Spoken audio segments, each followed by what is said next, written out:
Hello guys, welcome to my YouTube channel. কেমন আছো তোমরা? এখন আমরা কথা বলবো হচ্ছে নেটফ্লিক্সে 2 তারিখে একটি ডকুমেন্টারি সিরিজ রিলিজ হয়েছিল, যেটার নাম হচ্ছে মডার্ন অফ মাস্টার্স, এস রাজমৌলি, যেটা এস রাজমৌলির ওপর একটা ডকুমেন্টারি। তো সেটা 2 তারিখে রিলিজ হয়েছিল।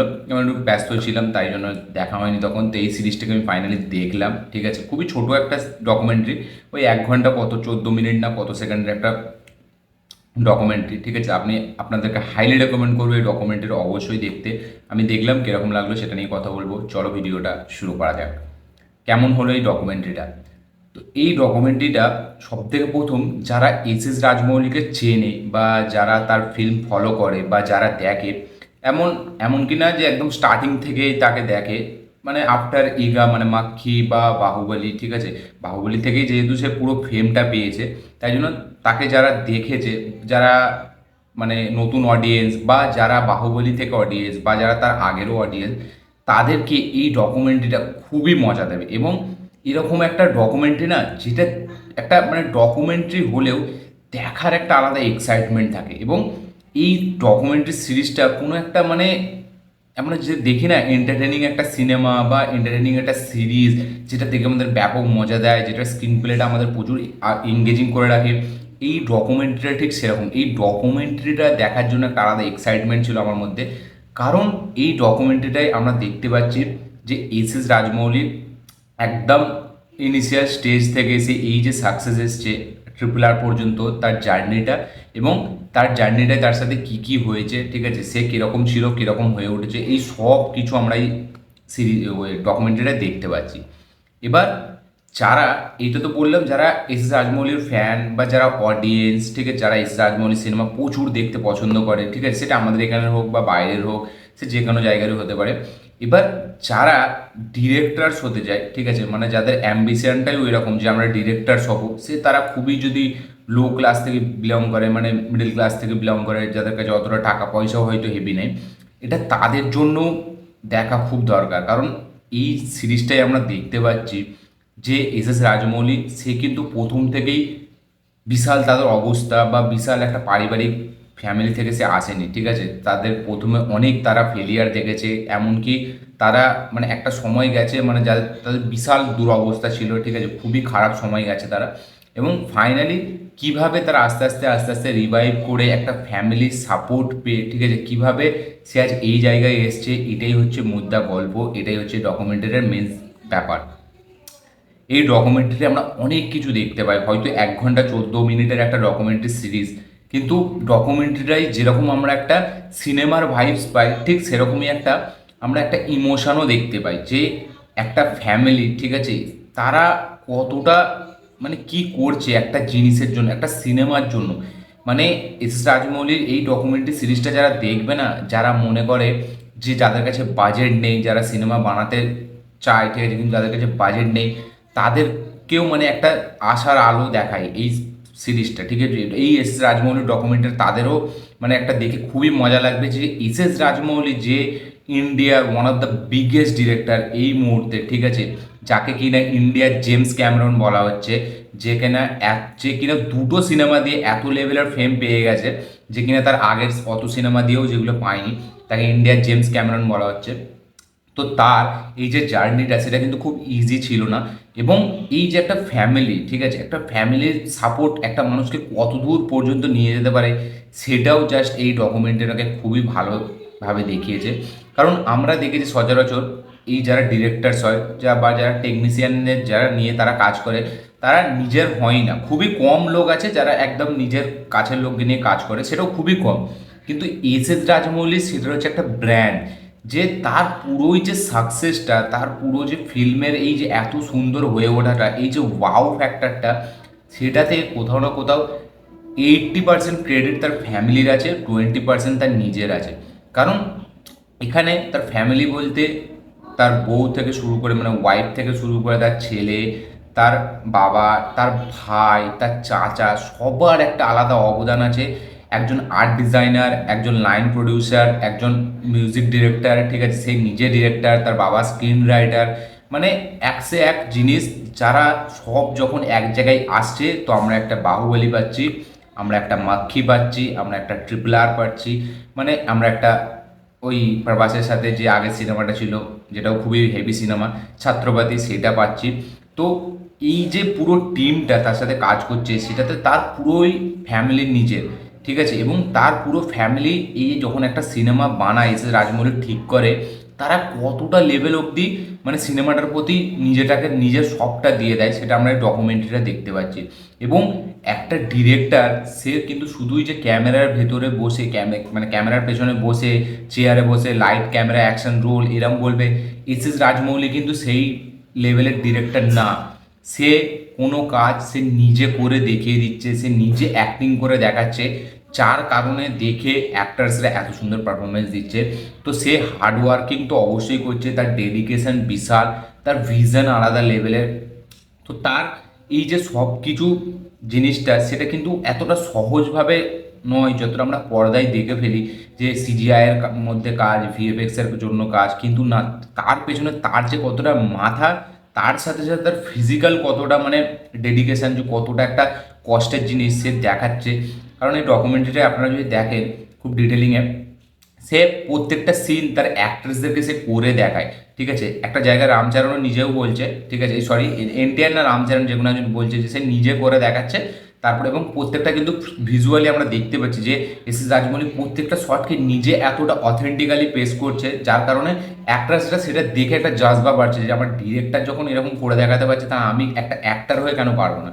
তো এস এস রাজমৌলি এই জন্য তার লেভেলটা আলাদা, ঠিক আছে। সে প্রথমে সিন যখন ন্যারেট করে, তার মাথার ভেতরে আরেক রকমভাবে চলে, এটাও আমরা দেখতে পাচ্ছি। কারণ সিনেমা সবাই বানায়, কিন্তু এক একটা সিনকে এরকমভাবে স্টেজিং করা, সেটা হয়তো এস এস রাজমৌলি পারে। কারণ ট্রিপল আরের ওই যে ইন্টারভেলের সিনটা, ঠিক আছে, বাহুবলীর ওই যে ইন্টারভেলের সিনটা, বা মাক্ষী পুরো ফিল্মটাকে যেভাবে বানিয়েছে, ঠিক আছে, সেটা মানে এরকম একটা লেভেলের ভিশন হলে তবেই।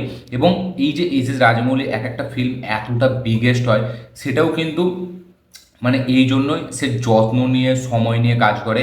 এবং সে একটা জায়গাতেও এটাও বলে যে আমি যদি কারোর গোলাম হয়, সেটা হচ্ছে আমার নিজের স্টোরি, নিজের কাহিনী। মানে সে দেখবে না যে সে অ্যাক্টার কে আছে, ঠিক আছে, একটা ডিরেক্টরের এটাই তো মানে একটা দরকার, যে অ্যাক্টার যেই হোক আমি তার কাছ থেকে অ্যাক্টিং বার করিয়ে নেবো। রাজমৌলি কী করে, তার স্টোরিটা তার কাছে অ্যাক্টার, তার স্টার, ঠিক আছে, স্টোরিটাকে সে আগে ভালো করে নেয়, তারপরে সেটা যে কোনো একটা স্টার দিয়ে মানে সে পুল আপ করে দিতে পারে। কারণ বাহুবলী যখন রিলিজ হয়েছে তখন কিন্তু প্রভাসকে খুব একটা লোক চিনতো না, আমরা চিনতাম, কারণ আমরা অনেক আগে থেকে প্রভাসের সিনেমা দেখি, সেই ছাত্রপাতি থেকে, ঠিক আছে, সেই মানে মিস্টার পারফেক্ট, ঠিক আছে, তারপরে ওই আরেকটা কী সিনেমা ছিল, ওইগুলো থেকে চিনি। তারপরে আরও অনেক সিনেমা ছিল প্রভাসের, আমি প্রচুর মানে অনেক ছোটোবেলা থেকে প্রভাসের সিনেমা আমি দেখি, মির্চি থেকে শুরু করে তো সবই। তো তখন কিন্তু প্রভাস হিন্দি বেলটা তো অতটা চিনতো না, এমনকি সাউথেও যে তার বিশাল একটা ক্রেজ ছিল এরকম না। কিন্তু আফটার বাহুবলী, ঠিক আছে, এবং হ্যাঁ বাহুবলী নিয়েও একটা কাহিনী আছে, সেটাও আমরা ভাবি যে বাহুবলী মানেই হচ্ছে ব্লকবাস্টার মানে হিট, কিন্তু সেটারও একটা ব্যাক স্টোরি আছে, সেটারও একটা ব্যাকল্যাশ আছে। এটা আমরা কিন্তু এই ডকুমেন্টারিটা না দেখলে আমরা জানতে পারতাম না। আমরা এই ডকুমেন্টারিটাই মুদ্রা কথা, আমি আগে ডকুমেন্টারিটার কথা বলে নিই, তারপরে এই ফিল্মটার উপরে আসবো। এই ডকুমেন্টারিটা মেন জিনিস আমাদেরকে যেটা প্রোভাইড করছে, সেটা হচ্ছে এস এস রাজমৌলি সে প্রথম থেকে কিভাবে উঠলো, তার ওঠার যে জার্নিটা, এবং সেটা কিন্তু খুবই ইজি ছিল না, সেটা প্রচুর রিস্কি ছিল, সেটা প্রচুর মানে হার্ড ওয়ার্কিং ছিল, সেটা প্রচুর কষ্টের ছিল, সেটা ফাইন্যান্সিয়াল দিক দিয়েও বিশাল প্রবলেমের ছিল। তার ফ্যামিলি এটার জন্য সাফার করেছে, তার ফ্যামিলির সবাই এটার জন্য সাফার করেছে। তারপরে কোথাও না কোথাও গিয়ে বাহুবলী এসে তার টার্নিং একটা পয়েন্ট তার চেঞ্জ করে দিয়েছিল।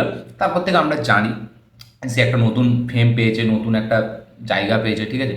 কিন্তু এই তার আগে যেটা দেখার জন্য সেটা আমরা ডকুমেন্টারি দেখতে পাবেন, বেশি বড় করছি না কারণ তাহলে ভিডিও অনেক বড় হয়ে যাবে। আমি এই বাহুবলীর কথাটা বলবো। তো বাহুবলী আমরা সকলেই জানি, বাহুবলী যখন রিলিজ হয়েছে আমাদের এখানে নর্থে, তখন মানে সেই সুপারস্টারের সিনেমা চলছে, যার সিনেমা দেখার জন্য বাচ্চা থেকে বুড়ো সবাই ভিড় করে, এবং যার cinema back to back blockbuster, সেটা হচ্ছে সালমান খান। এবং কবির খানের সিনেমা বজরঙ্গি ভাইজান, যেটাকেও মানে অতটা ভাবতো না যে চলবে, হয়তো মিডিয়াম চলবে, কারণ সেটা যে একটু মাস অ্যাকশন কমার্শিয়াল ফিল্ম না, কারণ তখন সালমান খানের শুধুমাত্র কমার্শিয়াল ফিল্মই চলছিল ব্যাপকভাবে, সব ফিল্মই চলছিল, কিন্তু কমার্শিয়াল ফিল্মে সিঙ্গেল স্ক্রিনে তার একটা আলাদা ক্রেজ ছিল, এমনিতেই মেগাস্টার বলা হয় না তাকে। তার বজরঙ্গি ভাইজান আসছে ঈদে, এবং তখন বাহুবলী আসছে, এবং বাহুবলী তখন মানুষ অতটা চেনে না। এবং সাউথে আমরা জানি সিনেমা দেখার ছল কীরকম, সেখানে একটা আলাদা বেস অডিয়েন্স আছে। এবং যেখানে সিনেমা এটা বাহুবলী, সাউথের তেলেগু, সেখানেই এই সিনেমাটি ব্যাকল্যাশ পেয়েছিল এবং সেখানে খুবই অ্যাভারেজ ভার্ডিক্ট পেয়েছিল এবং অডিয়েন্স থেকে অতটা ভালো রেসপন্স আসছিল না। কিন্তু একদিন যায়, দুদিন যায়, আস্তে আস্তে যখন ফ্যামিলি অডিয়েন্স সেটার কাছে যায়, ঠিক আছে, তখন এই সিনেমাটার হঠাৎ করে একদিনে ওয়ার্ড অফ মাউথ চেঞ্জ হতে থাকে এবং ফিল্মটা কোথাও না কোথাও গিয়ে আস্তে আস্তে মানুষের সাথে কানেক্ট হয়। এবং এই ফিল্মটা যে চলেছিল বাহুবলী, সেটার কিন্তু সবথেকে বড় ক্রেডিট নাকি সেকেন্ড হাফটা। ইয়েস, প্রথম হাফটা নাকি দেখে মানুষের অতটাই হয়নি, যখন মানুষ পুরো সেকেন্ড হাফটা দেখে উঠছে তারপরে ফিল্মটা একটা সুপারহিট, একটা ব্লকবাস্টার ফিল্ম হচ্ছে এবং সেইখান থেকে কোথাও না কোথাও গিয়ে আস্তে আস্তে টার্নিং পয়েন্ট নিচ্ছে এবং আমাদের হিন্দিতে রিলিজ করা হলে সেখানে প্রথম থেকেই ভালো স্টার্ট নিচ্ছে। একটা যেহেতু করণ জোহর আমাদের এখানে বড় ব্র্যান্ডিং, তাই জন্য সিনেমাটি আরও একটা লেভেল আপ পেয়েছে, একটা স্কেল পেয়েছে আলাদা, যাতে একটা ওয়াইডার রিলিজ দেওয়া যায় এবং সেটা রিলিজ হওয়ার পর আমাদের হিন্দি অডিয়েন্স থেকেও সেটাকে বিশালভাবে প্রেস করা হয়েছে। তারপরে এই ফিল্মটার বাজেট ছিল অ্যারাউন্ড 150 কোটি টাকা, ঠিক আছে। তখন তেলেগু সিনেমার 150 কোটি টাকা বাজেটের প্রথম মনে হয় সিনেমা এটা, ঠিক আছে। কারণ প্রথম মাগাধিরা ছিল, যেটাই রাজমৌলি বানিয়েছিল, যেটা 100 কোটি টাকা 100 কারোর ক্লাবে ঢুকেছিল ওয়ার্ল্ড ওয়াইড।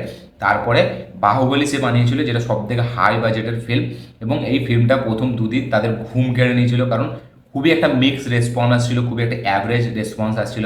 তারপরে একদিন যায়, দুদিন যায়, আস্তে আস্তে এই ফিল্মটার রূপটা চেঞ্জ হয় এবং সেইটা থেকে এই ফিল্মটার যে ক্রেজ আমরা সকলেই জানি কোথায়। কিন্তু ইনিশিয়াল ডেজে বাহুবলী কিন্তু ব্লকবাস্টার ছিল না, বাহুবলী কিন্তু খুবই চিন্তার বিষয় ছিল এস এস রাজমৌলি পুরো টিমের কাছে, পুরো ফ্যামিলির কাছে, তার নিজের কাছে। এবং করণ জোহরের একটা ব্র্যান্ডিং পেয়ে সেটা হিন্দিতেও তার অনেকটা সুবিধা হয়েছে। তো আমরা যে দেখিনি একটা ফিল্ম খুবই সাকসেসফুল হয়ে গেছে সেরকম না। এবং করণ জোহর একটা জায়গায় সে এটাও বলে যে বাহুবলী হচ্ছে এখনকার শোলে, কারণ শোলেও নাকি যখন বেরিয়েছিল তখন কিন্তু এতটা মানে প্রথম দিন থেকে একদম ব্লকবাস্টার বা হেভি একটা লোকে ভিড় করে দেখা শুরু করেনি। সেই ফিল্মটা নাকি খুবই স্লো রান নিয়েছিল এবং পরে একটা কাল্ট ক্লাসিক হয়ে রয়ে যায়। তারপরে শোলের এখন ভ্যালু আমরা কতটা জানি। তো একটা ফিল্ম আমরা সবসময় ভাবি যে প্রথম দিন থেকেই একদম বিশাল ব্লকবাস্টার একটা ফিল্ম, মানে যেই ফিল্মগুলো আমরা হয়তো আগে জানি না যে এই ফিল্মগুলো এত বড় হিট হয়েছে, তার পিছনে কারণ কি। তো এস এস রাজমৌলি তারাও চিন্তায় ছিল বাহুবলী নিয়ে, ঠিক আছে, এটা আমরা এই ডকুমেন্টারিটা দেখে বুঝতে পারি। এবং এস এস রাজমৌলি যখন ফিল্ম বানায় তখন সে ফিল্মের বাইরে একটা সিনও যদি শ্যুট করে, সেই সিনটার বাইরে সে কোনো কিছু দেখে না, তার ফ্যামিলি হোক, তার ওয়াইফ হোক, তার ছেলে হোক, সে জাস্ট ওই অ্যাক্টারটাকে নিয়ে পড়ে থাকে, যে যাকে দিয়ে রোলটা করাবে, সেটা কোনো জুনিয়র আর্টিস্ট হতে পারে, সেটা কোনো অ্যাক্ট্রেস হতে পারে, সেটা কোনো স্টোরির ওপরে ধ্যান দিতে পারে, বা সেটা যে কোনো একটা সিকোয়েন্স হতে পারে। তো সে খুবই মানে ডেডিকেশন দিয়ে কাজ করে এবং খুবই সে ফোকাসড। যে এমন নয় যে সে সিনেমা বানানোর পর শুধু হাসি মজা ঠাট্টা করছে, এরকম না। সে সিনেমা বানানোর সময় খুবই সিরিয়াসভাবে কাজ করে এবং সে যদি একটুও চুকে মানে কোনো একটা সিন চুকে যায়, সেটাকে সে রিশুট করাবে, সেটা তার অ্যাক্টার্সদেরকে দিয়ে। এবং তার অ্যাক্টার্সদের হয়তো তখন সেটা রাগ ধরে, কিন্তু পরে গিয়ে তারা বুঝতে পারে যে তারা এটা করে জীবনের হয়তো সব থেকে দামি কাজটা করেছে, যে হয়তো 1 ঘন্টা বেশি শুটিংয়ের সময় দিয়েছে, কিন্তু তার আউটপুটটা যেটা এসে, সেই আউটপুটটার জন্যই তাদেরকে আজ এত ওয়ার্ল্ড ওয়াইড লোক চেনে। এবং অনুপমা চোপড়া সে এই ডকুমেন্টারিটা মানে শ্যুট করেছে, ঠিক আছে, মানে সেই ইন্টারভিউটা নিয়েছে রাজমৌলির। এবং সে একটা জায়গায় বলছে যে একসময় এই হিরো ইয়াস জোহার ছিল, মানে করণ জোহারের ইয়াস চোপড়া না ইয়াস জোহার যাই হোক, ঠিক আছে, তার সাথে হিরোইনরা তার ফিল্মে কাজ করার জন্য মানে লাফিয়ে পড়তো। এখন হচ্ছে সেটা রাজমৌলি, যার কাছে হিরোরা কাজ করার জন্য লাফিয়ে পড়ে, কারণ এস এস রাজমৌলি এখন নামটাই যথেষ্ট একটা হিরোর লাইফ চেঞ্জ করার জন্য। তো খুবই একটা দারুণ ডকুমেন্টারি, খুবই একটা সুন্দর ইমোশনের সাথে, কিছু সিন সিকোয়েন্সের সাথে যেভাবে প্রেজেন্ট করা হয়েছে, যেভাবে ভিজুয়ালি দেখাচ্ছে, যেভাবে অ্যাক্টার্সরা বলছে, যখন ওই অ্যাক্টার্সরা বলছে সেই যে বিল্ড আপটা, সেখানে যে মিউজিকগুলো সেগুলো দারুণভাবে কাজ করে। যখন বাহুবলীর ব্যাকগ্রাউন্ড মিউজিক চলে, যখন RRR ব্যাকগ্রাউন্ড মিউজিক চলে, যখন এগার ব্যাকগ্রাউন্ড মিউজিক চলে মাক্ষী, সেগুলো দেখার সময় একটা আলাদা মজা দেয়। যখন হিরোগুলো সে রানা রাঘুপতি থেকে শুরু করে জুনিয়র NTR, রামচরণ, প্রভাস, যখনই তার ব্যাপারে ন্যারেশন দিচ্ছে, সেটা দেখার একটা আলাদা মজা দেয়। খুবই সুন্দর, খুবই একটা হেভি ডকুমেন্টারি সিরিজ আমার লেগেছে, আপনাদেরকে হাইলি রেকমেন্ড করবো এই সিরিজটা, মাস্ট ওয়াচ। খুবই ছোট একটা রান টাইমের সাথে দেখতে ব্যাপক মজা লাগবে। যারা এস এস রাজমৌলির ফ্যান তারা জাস্ট ফ্যাব লাগবে এটা দেখে। আপনারা অবশ্যই চেক আউট করুন, নেটফ্লিক্সে অ্যাভেলেবেল আছে। দেখে কেমন লেগেছে অবশ্যই কমেন্ট করবেন এবং যারা অলরেডি দেখে নিয়েছেন তারাও কমেন্ট করবেন যে আপনাদের কীরকম লেগেছে। তো এই ছিল আমার রিয়াকশন পুরো এই ডকুমেন্টারি সিরিজটাকে নিয়ে। আপনাদের কি বক্তব্য অবশ্যই কমেন্টে জানাবেন। আমার এই ভিডিওটি ভালো লাগে থাকলে লাইক শেয়ার কমেন্ট করে দিন। চ্যানেলটি নতুন হলে চ্যানেলটিকে সাবস্ক্রাইব করুন, বেল আইকনটি প্রেস করতে ভুলবেন না। দেখা হচ্ছে পরের ভিডিওতে, ততক্ষণের জন্য বাই।